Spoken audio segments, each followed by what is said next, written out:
Olá! No vídeo de hoje falarei sobre polarização, partindo de uma explicação conceitual sobre ondas longitudinais e ondas transversais. Depois veremos um vídeo breve que levará à conceitualização da polarização. E por fim, veremos algumas aplicações. Espero que gostem do vídeo de hoje.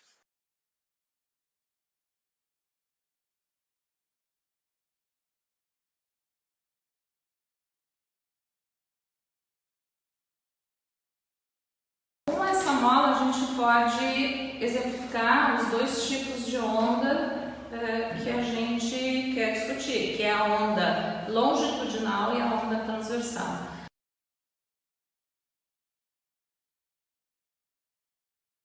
A onda longitudinal seria aquela na qual a perturbação e a direção de propagação são idênticas. Então, por exemplo, eu pego aqui um conjunto, um pedaço dessa mola e solto. A perturbação e a propagação se deram no mesmo sentido. Então, eu posso fazer dessa maneira.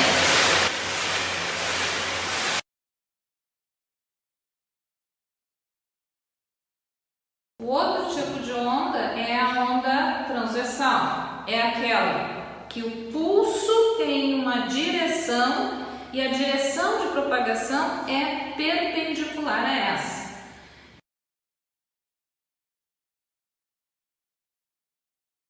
Usando a superfície da mesa, eu vou deslocar a mola nesse sentido, no plano horizontal da mesa, e observe que a propagação se dá na direção perpendicular.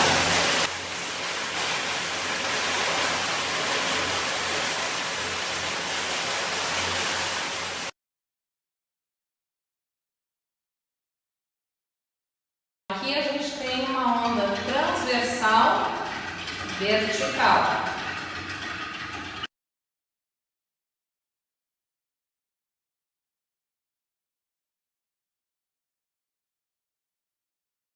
Agora a gente vai visualizar como a nossa onda horizontal se comporta em relação a obstáculos. Tá? A nossa onda longitudinal em relação a esse obstáculo horizontal.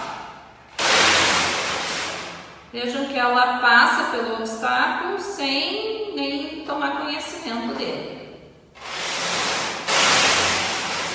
E se o obstáculo for vertical, a gente usa de novo os dois bancos, de modo que eu tenho uma fenda vertical, e aí a gente percebe que a onda que é longitudinal, de novo se propaga sem tomar conhecimento do obstáculo.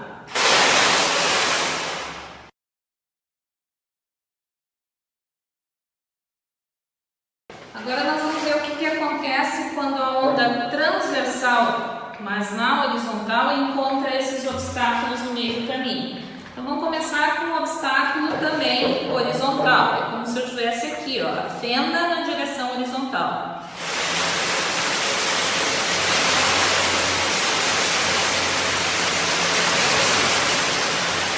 Vejam que nesse caso a onda transversal horizontal passa pelo obstáculo sem tomar conhecimento desse obstáculo. Se eu usar um obstáculo agora vertical, o que acontece? Aqui é a nossa fenda na direção vertical. Vamos ver como a onda transversal horizontal se comporta.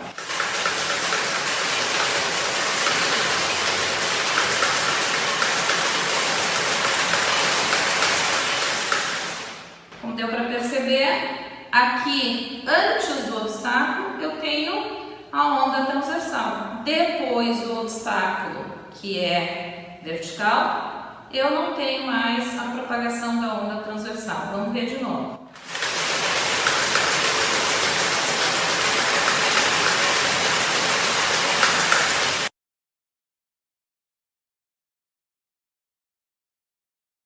Então agora a gente vai ver o que acontece com uma onda transversal vertical quando tiver obstáculos verticais no meio do caminho.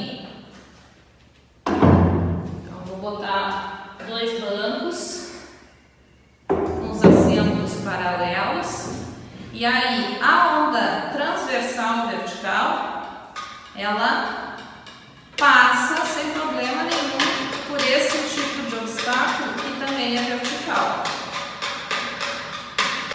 Agora, se eu trocar esses obstáculos verticais por obstáculos horizontais e manter a onda vertical, transversal, observem o que acontece. Ela até mexe aqui do outro lado, mas ela não tem mais aquele caráter transversal. Vamos ver de novo.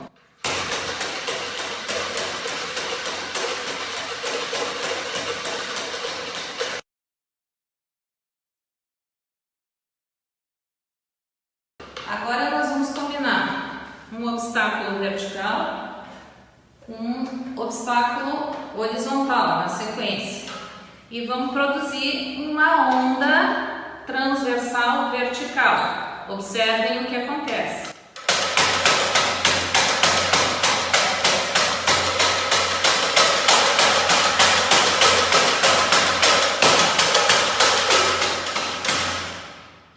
Vejam que ao passar pelo obstáculo vertical, a onda ainda mantém seu caráter transversal vertical. Mas quando ela encontra um obstáculo horizontal, ou seja, um obstáculo que está cruzado em relação àquele anterior, a onda não se propaga.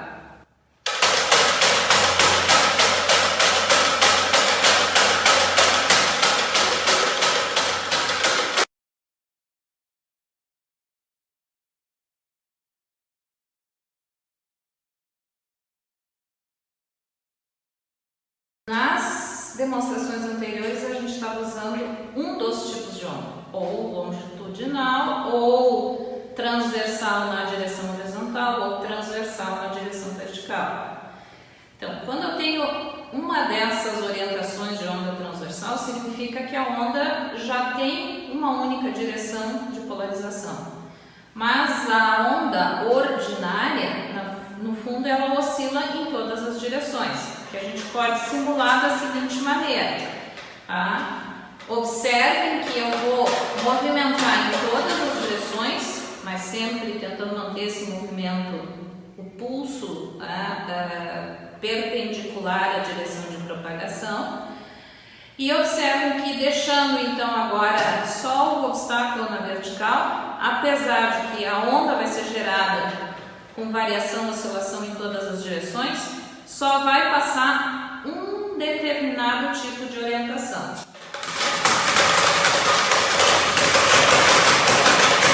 Como dá para perceber, apesar de eu estar movimentando a mola perpendicularmente aqui à direção de propagação, ao longo de toda a direção, lá do outro lado eu só tenho uma componente vertical, que coincide com a direção do nosso obstáculo. Vejamos de novo.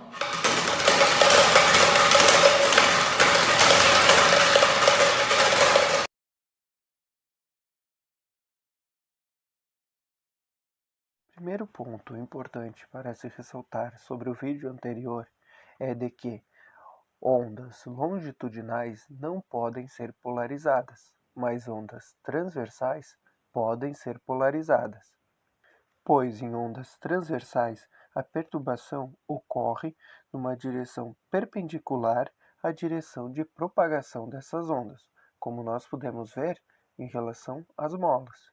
Agora falarei sobre a polarização da luz, pois a luz é uma onda eletromagnética composta por um vetor campo elétrico e um campo magnético. É também uma onda transversal, pois ela vibra perpendicularmente à direção de sua propagação, e tridimensional.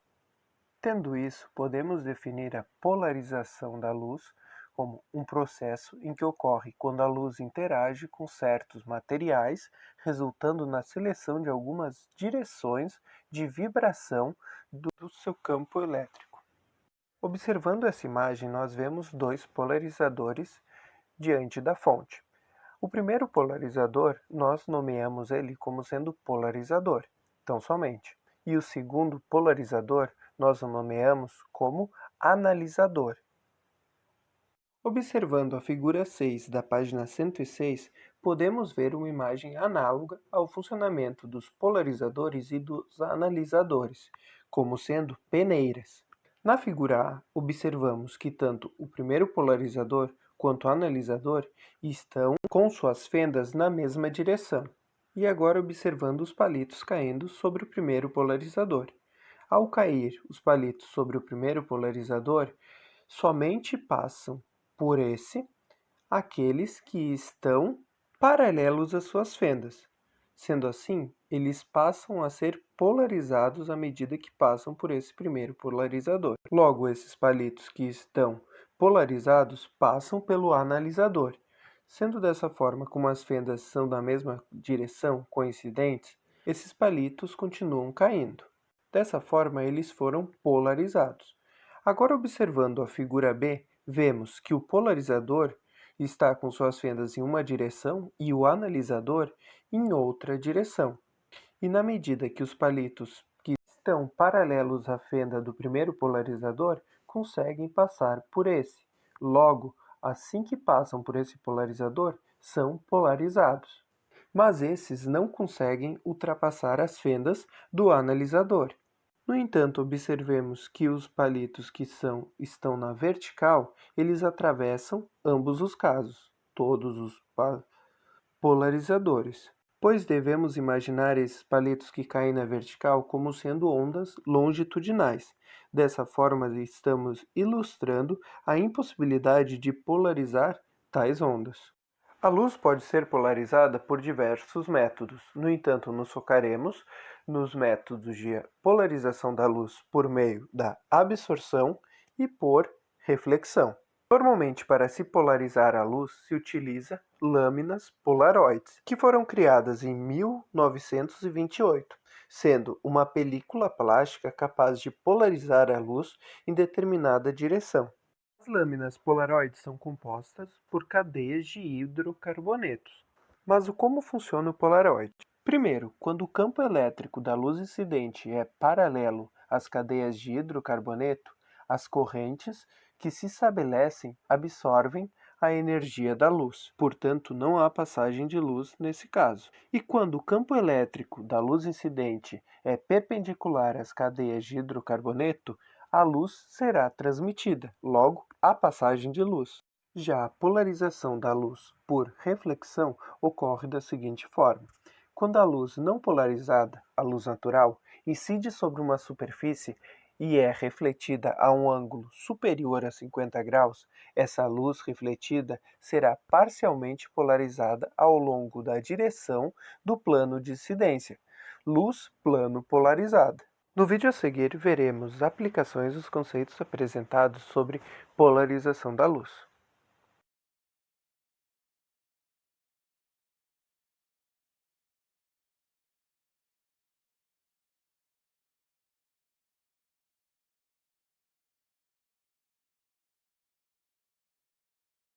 Se eu coloco uma lâmina polarizadora aqui na frente da nossa fonte de luz, eu ainda consigo visualizar essa fonte. Posso girar a lâmina e nada acontece. Se eu coloco uma segunda lâmina com a mesma orientação da primeira, eu ainda visualizo a luz. Agora, se eu girar uma delas, a gente consegue cortar praticamente toda a luz que estava passando vindo da fonte. Então, a primeira vai polarizar a luz com uma certa direção, uma certa orientação, e se eu giro uma em relação à outra, eu acabo absorvendo todas as direções de oscilação.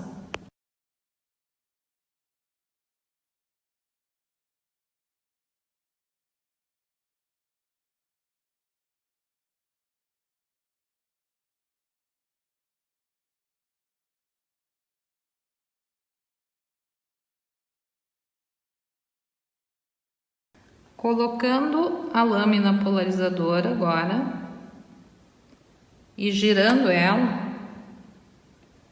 aquele reflexo que a gente estava visualizando no início desaparece.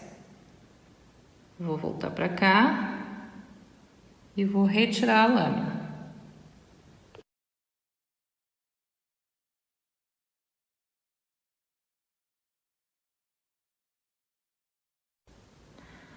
Agora, a luz refletida na vertical. Vejam que nesta posição a gente não consegue mais observar o reflexo, diferente desta.